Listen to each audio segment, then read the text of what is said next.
Hey guys, Coach Sharp back. We are jumping back into the 200-page packet. We are working on page 19.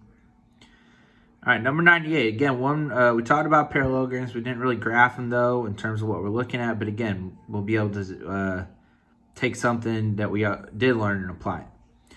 So parallelogram ABCD has those coordinates. What are the coordinates of E, the intersection diagonals AC and BD? So you can kind of go about it a guesstimating way, or you can try to do it a little more mathematically. Here, I've drawn the parallelogram, okay? Again, it's kind of on the side. There you go. It looks a little more like a parallelogram, right? So I went ahead and drew out my coordinate plane, and I've got it marked. AC is at 1, 5, B, right? A is at 1, 5, B is at 6, 3, C is at 3, -1, D is at -2, 1. So kind of a couple ways to go about this. You could try to draw the diagonals. So AC to BD, see close to where they intersect, okay? So I'm going to draw them as dashed lines. But where does, according to what I did, where does it look like that they intersect, okay? Looks like 2, 2, right? That is one of our answer choices, okay?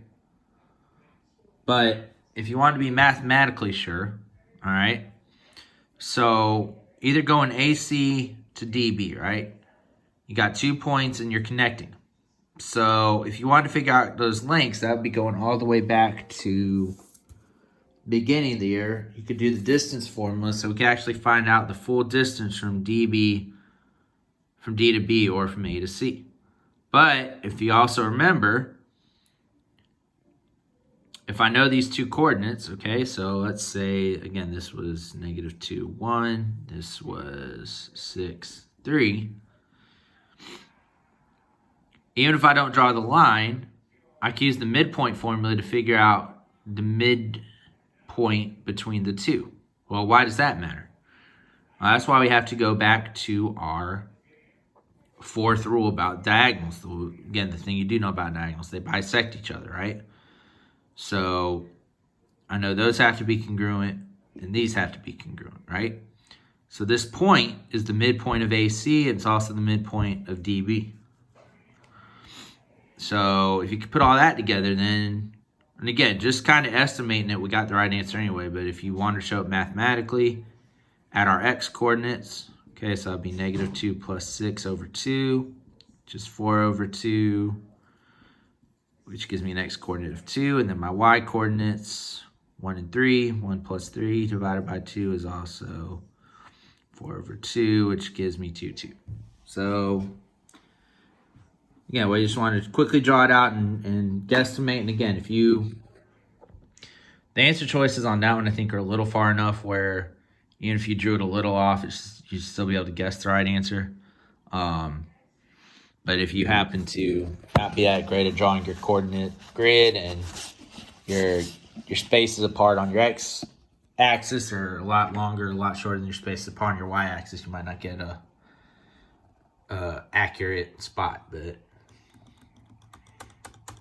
you can use the math to show that it's correct. All right. So again, that is the answer choice 1. All right, 99. The diagram, this is one we didn't really touch at all. Diagram of triangle JEA below. Measure of angle JEA is 90 degrees, and the measure of angle EAJ is 48. Line segment MS connects points M and S on the triangle such that angle EMS is 59 degrees. What is the measure of angle JSM? All right, so let's look at what we got here, okay? We have a big right triangle. We have a line that goes through it, so it kind of forms this little small looking triangle here and actually forms a quadrilateral down there. Okay, so the first thing you might try to jump at is to say, okay, I got a right triangle. So this is 90, this is 48. This angle has to be whatever makes that out to 180, which would actually be 42.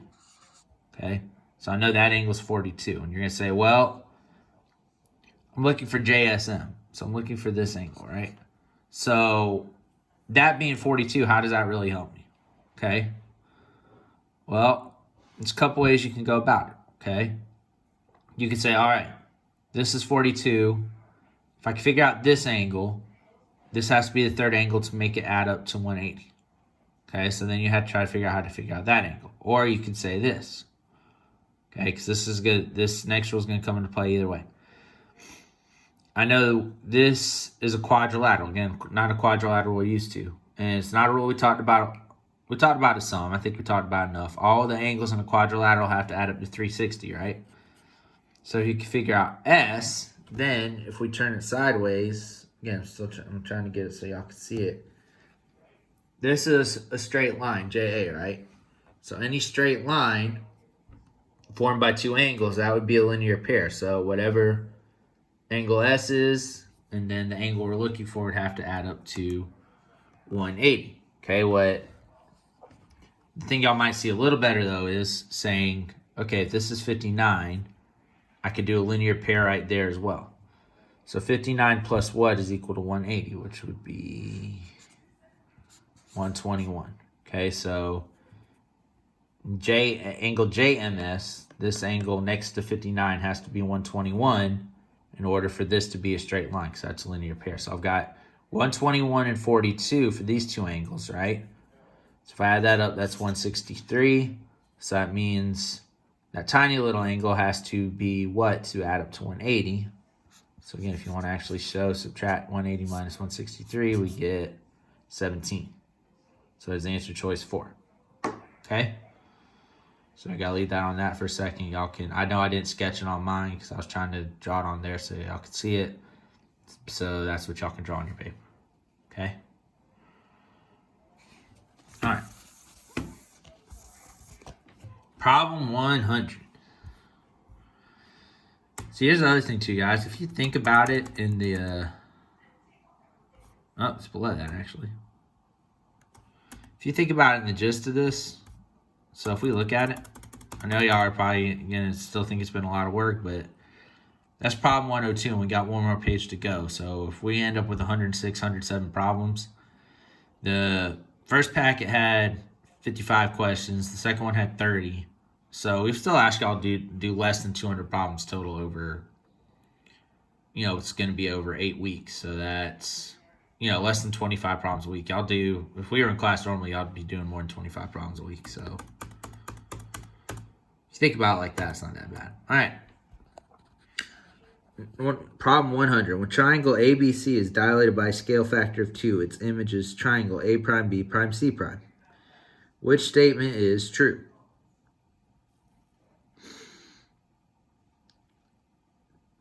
Line segment AC is congruent to line segment A prime, C prime. Angle A is congruent to angle A prime. Perimeter of ABC, triangle ABC is equal to perimeter of triangle A prime, B prime, C prime, 2 times the area of triangle ABC is equal to the area of A prime, B prime, C prime. So I'm going to draw these as right triangles. You could draw it as anything. But when we're dealing with triangles with area, if we have to draw triangles, I like to draw right triangles because I think it makes the math so much easier. Okay? So, let's see here. 3, 5, 4.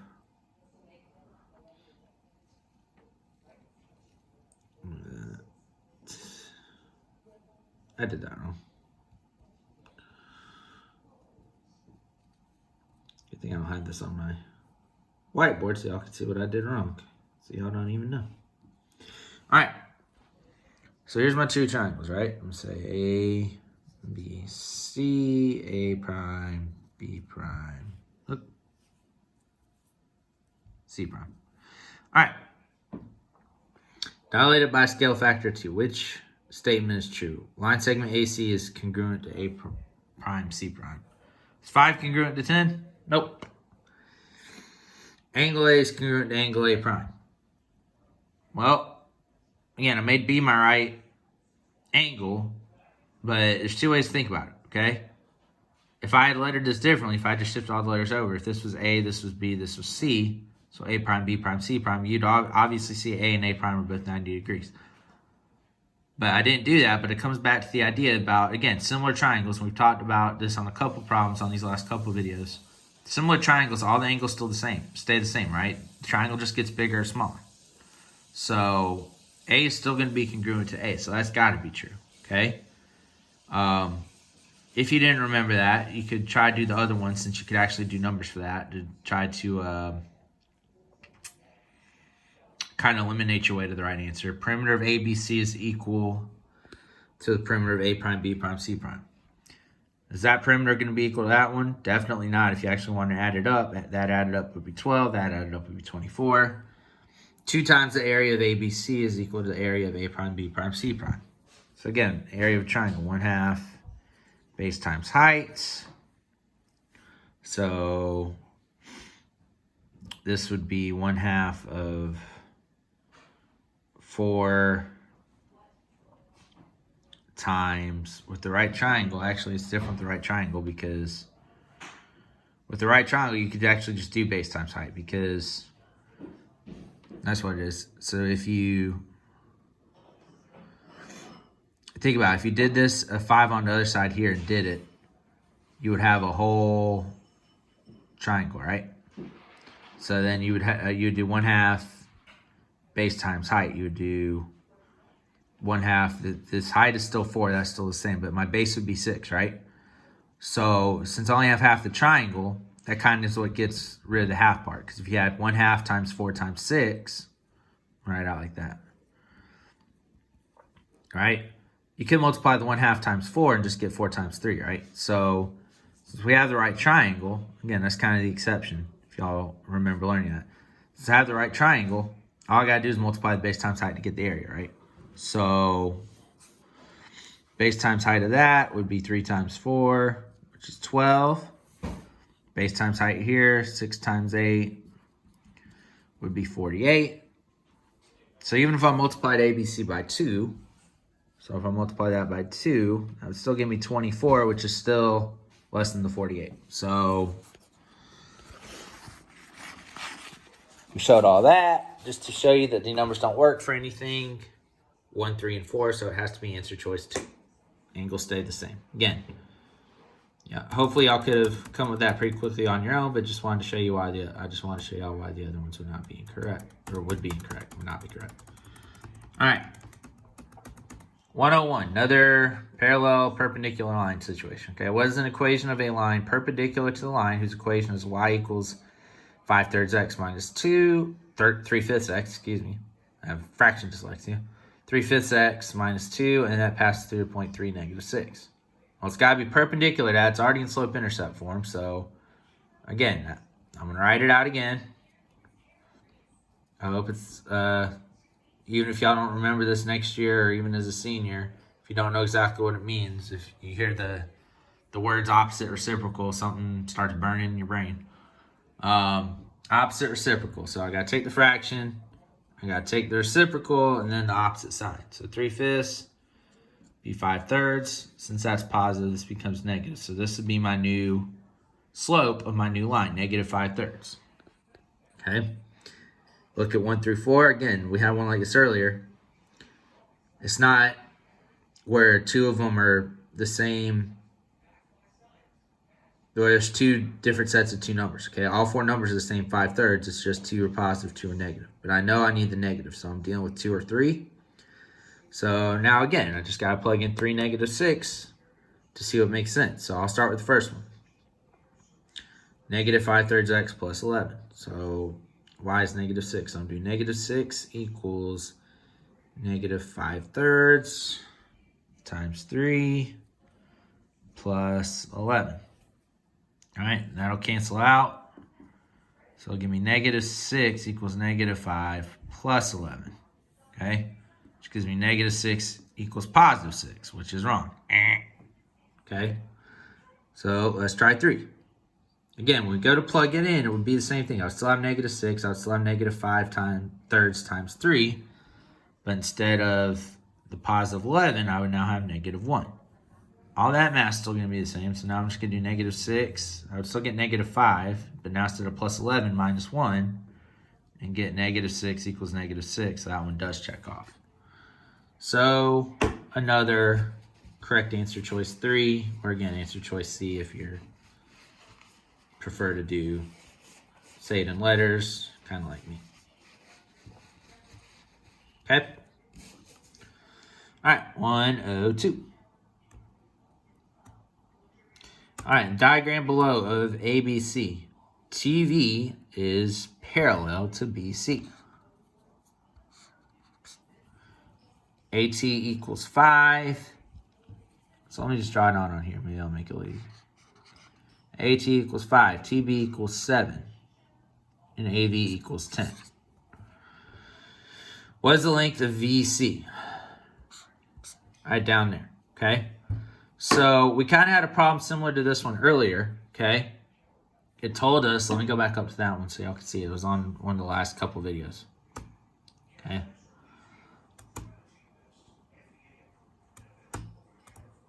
Which one was it? This one, okay? There you go, number 90, all right? So we had the same thing. We knew that these were parallel, right? It told us this whole length was 10. And then it told us that was 8, and we were able to figure out that that was 2.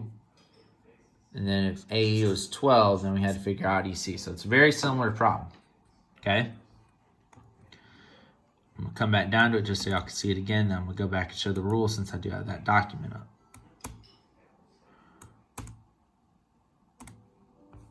Back up one more. There we go. All right. But again, this is the triangle proportionality theorem. And since I have it up, since maybe y'all, if some of y'all still had it, you happened to pull it out earlier. Triangle proportionality theorem right here on the sheet. Again, the triangles slope differently, but TU is parallel to the side. So RT over TQ equal RU over US. If you had that foldable where I went more in depth and you happen to pull that out, you might be looking at that one as well. Oh, going back down the wrong thing. But if I just come back to this, again, you can compare 5 over 7 to 10 over x, but if I'm looking at this and I say, okay, 5 over 10, I just doubled it going this way, right? So 7 over x, so I should just double it. So let me see if 14 is an answer choice.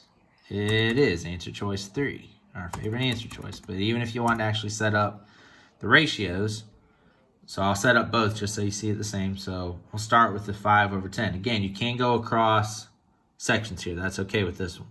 Equals 7 over x. All right. Cross multiply, 5x equals 70 divided by 5x equals 14. So we got that one. But then if we did it same side, 5 over 7 equals 10 over whatever. So 5 over 7 equals 10 over x. Again, if you look, guys, the 10 and the 7 flip spots. But since I'm cross multiplying, I'm still multiplying them anyway. So that's still going to give me 5x over 70. It's still going to give me x equals 14. Okay. So that is answer choice 3 once again. All right. A little sad, guys, because next video I do is going to be the last one of the year. Makes me a little sad, but again, there's y'all still have a week to do it. We'll still have a week to stay in touch next week, and again, y'all can still always, I'm not gonna delete anybody off of mine, so y'all can still reach out to me over the summer, and I'll see all y'all in the halls next year. And if I do move back to Algebra 2, there's a good chance I'm gonna wind up teaching some of y'all anyway. So let me stop this one and go to the last page.